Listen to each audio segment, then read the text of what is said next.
Thank you, Mr. Speaker, sir. And I want to commend because I was in the launch when the mover of the motion, Senator Commissioner Wahome Wamatinga, was moving on the motion. As I rise to second the motion, Mr. Speaker, on the Forum of Parliaments in the Great Lakes region that happened last year, 15, 19, 2024. So, Speaker, I want to agree that as Great Lakes Union, he has highlighted a number of challenges that we face as a region, Mr. Speaker, sir. And one of the, somebody said, Mr. Speaker, that African problems need African solutions. We know in these Great Lake regions, as he has highlighted, a number of challenges in DRC Congo about the M23, the reaction of Rwanda related.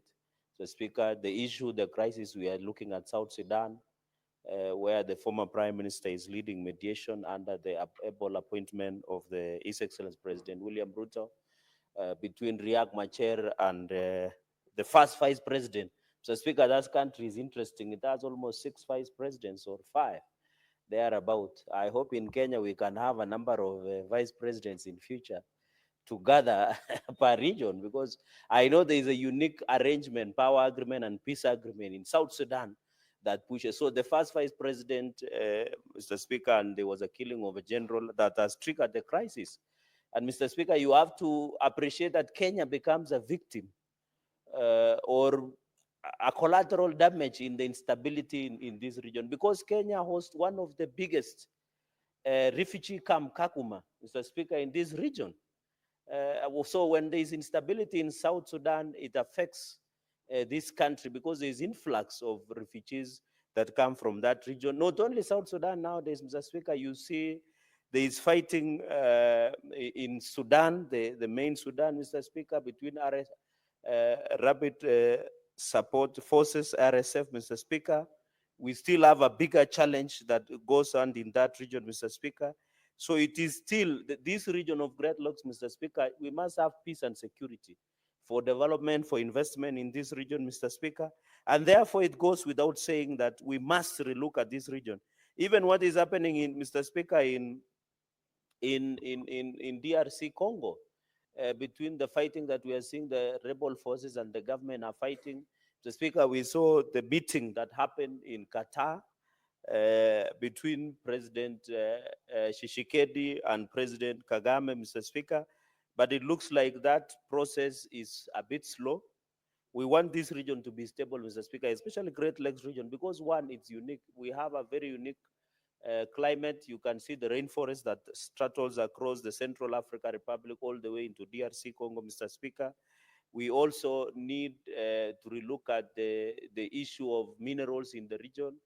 We have had allegations that the reason Sudan is fighting is because there are minerals which has not been substantiated, Mr. Speaker. There is the issue of oil. So this region, Great Lakes region, Mr. Speaker, has a unique aspects that needs to be redefined. And as Parliament, Mr. Speaker, I have not seen, and I hope, and I've seen the recommendation of this report, is that we need to be part of appropriating necessary resources as a parliament. In most of these organizations, the Secretariat of Great Lakes Region, Mr. Speaker, even we are members of African Union, we are members of East Africa Union, we are members, and East Africa Union, EAC, Mr. Speaker, where now DRC and other countries like Rwanda, Burundi, Kenya, Tanzania, and other regions, Mr. Speaker, are part of this conversation. But, Mr. Speaker, we did visit, I think early this year, the East Africa Secretariat in Arusha. And they're doing a good job. If you see the connection, because also we must look at the transport, if you see the connection that they are getting, these countries like Rwanda, Burundi, all these regions, Mr. Speaker, are relying on this network that passes through Kenya, the northern corridor that supplies goods and services across this region. But the Secretariat does not have sufficient resources to push. So as a parliament, we have a unique role. You know, Mr. Speaker, when issues of insecurity, instability in this region happens, we rarely listen to the voice of the parliament. So I want to agree with the recommendation that parliament has a role in appropriation of necessary resources to facilitate some of this secretariat, and also relook, Mr. Speaker, on emerging issues like even climate change, apart from the traditional issues of peace, security, Mr. Speaker. We must also be alive to the changes that is happening in this region, Mr. Speaker, by ensuring, and I think Kenya, Mr. Speaker, in the last session, before the African Climate Summit happened here in KICC, this House passed a number of legislation to bring climate intervention mechanisms, and I hope our friends from Great Lake region, which majority come from East Africa region, Mr. Speaker, are able to relook at those aspects so that we can be able, Mr. Speaker, to engage. Mr. Speaker, looking at the conversation that we're having as interparliamentary challenges is, I don't know, when the issue of peace and security is being engaged, I don't know the role and the place of parliament from Great Lake region. Because when the negotiations between Rwanda, the DRC, between DRC and M23, Mr. Speaker, between RSF and fighting in South in Sudan, between Salva Kiir Mayardit and also, Mr. Speaker, and Riek Machar, the first vice president of South Sudan. Where is the place, Mr. Speaker? And then what is the role of United Nations human refugees, UNHCR, Mr. Speaker? Because Kenya is hosting one of the biggest, largest refugees in this country. And therefore, it is very important that we must have this conversation, Mr. Speaker, so that we can see where the role of in the human rights, United Nations on issues of refugees. And you have heard, Mr. Speaker, I remember there was a question when the CS of Interior appeared over the issue of reintegration of refugees from Kakuma. And the local communities are not so comfortable with reintegration, where now they need to reintegrate the refugees, Mr. Speaker, coming against the backdrop where people are being deported from countries like, so we are likely to see crisis going into the future where people like United States of America are deporting, Mr. Speaker, a number of individuals who do not have citizenship status. So now the issue we need to relook, Mr. Speaker, what is the aspect and the role of refugees vis-a-vis peace and security, which this committee noted, Mr. Speaker.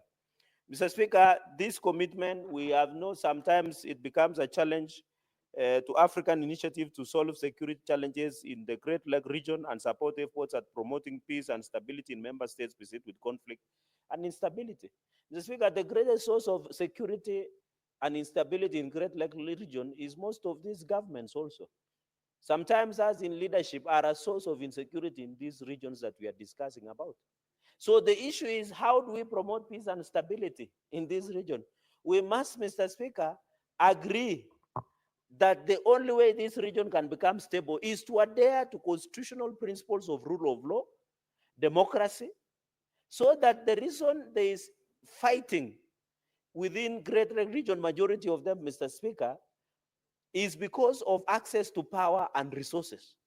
The challenge, as the Senate of Kenya should call upon colleagues in Great Lake region, including parliaments, is to ensure the appropriation of resources in our parliaments within Great Lake region follow the principle of equality, equity, rule of law, democracy, and respect to constitutionalism and the constitution, so that we can promote peace and security.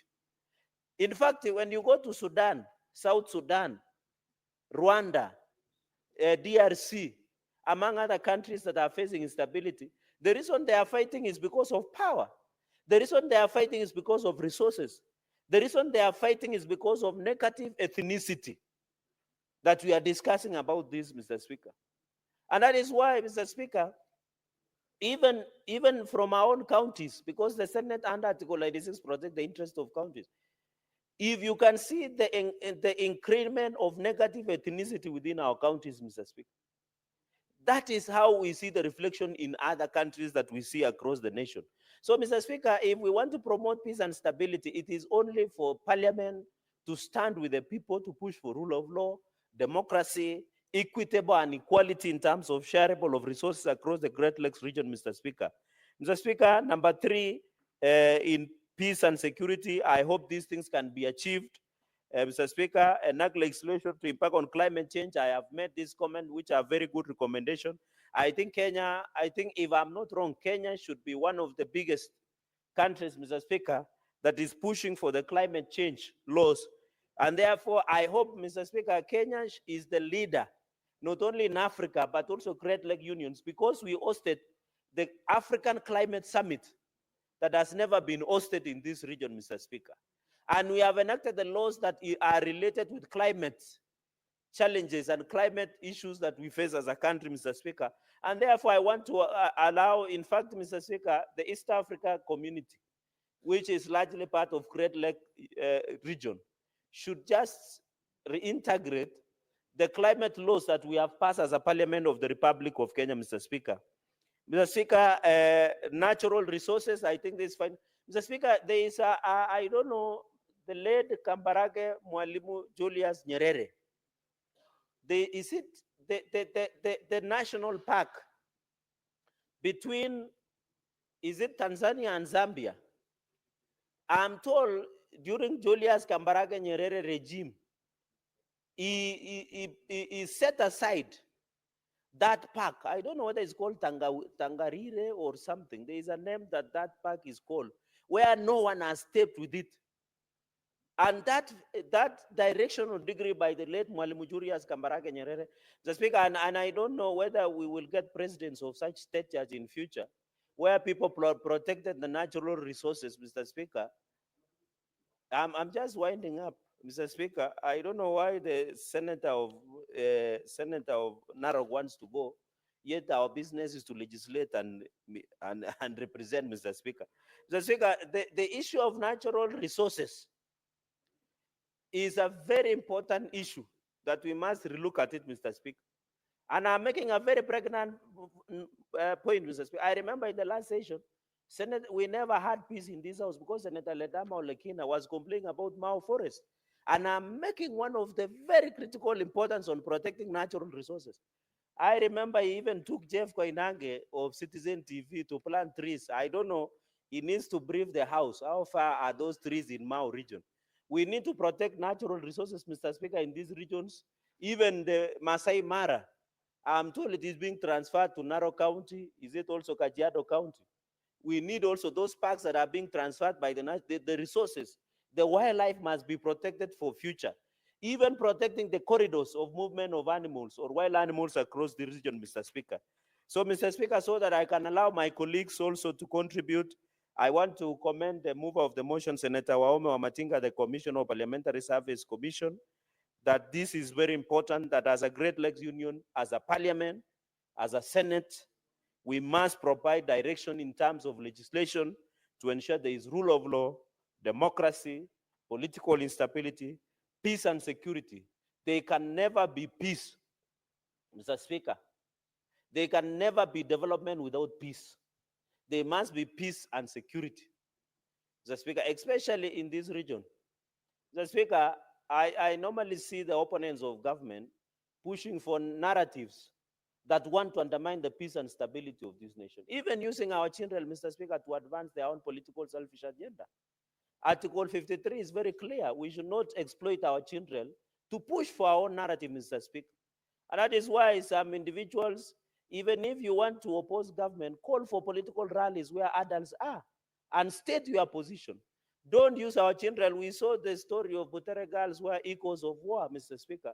People are perpetuating instability. They are trying to use our children to drive and disrespect the leadership, disrespect the government, disrespect the parents, Mr. Speaker, because one funny thing with these people who are using children, they will only not disrespect the government or the president or the leaders. They will go ahead and disrespect the parents at their homes, and it becomes a problem. So I want to urge leaders, and it is unfortunate some of these leaders have been in elective position, Mr. Speaker, that they are using to disadvantage. And I wish many people would listen to the speech of youth leader the other day when he spoke with wisdom in Siaya during the burial of George Odwar, the aide of his brother, which he did a good job. If I can get such an aide, Mr. Speaker, you can imagine how far you can go. So, Mr. Speaker, that is the issue we should, and you know, Mr. Speaker, the champions of this instability are also chief tribal mobilizers, Mr. Speaker. They're the chief tribal mobilizers. They use their communities to demobilize, and The negative animosity, troking tribal animosity, is what is generating all this, Mr. Speaker. So I want to ask leaders who want power in this country to give us alternative plan against people who we are in government. Instead of giving us sideshow, instead of stoking tribal animosity, Mr. Speaker, like the governor of Trans Nzoia, Mr. Speaker, we need to stop and ensure that we preach peace, Mr. Speaker. Let us, and I want to ask Ministry of Education to call out teachers who want to use our children to advance and being used by selfish political agenda, Mr. Speaker. We cannot allow this country to be run down by individuals, because now, Mr. Speaker, you will receive courtesy of your office that all wazes in the country have received 2,000 shillings, even before the salary of public servants have been given. Which government has ever done that? Mr. Speaker, as we talk today, the affordable housing program is on course. We had the CS of ICT was here, the issue of connectivity. We need to connect the Great Lake region with the issue of connectivity, Mr. Speaker. The trajectory of development is going in a very proper, Mr. Speaker. So I want to ask people who want to criticize government, Mr. Speaker. They say if a lizard wants to wear a trouser, it should decide which side of the tail it should go. With those many remarks, Mr. Speaker, I beg to second this motion, and I thank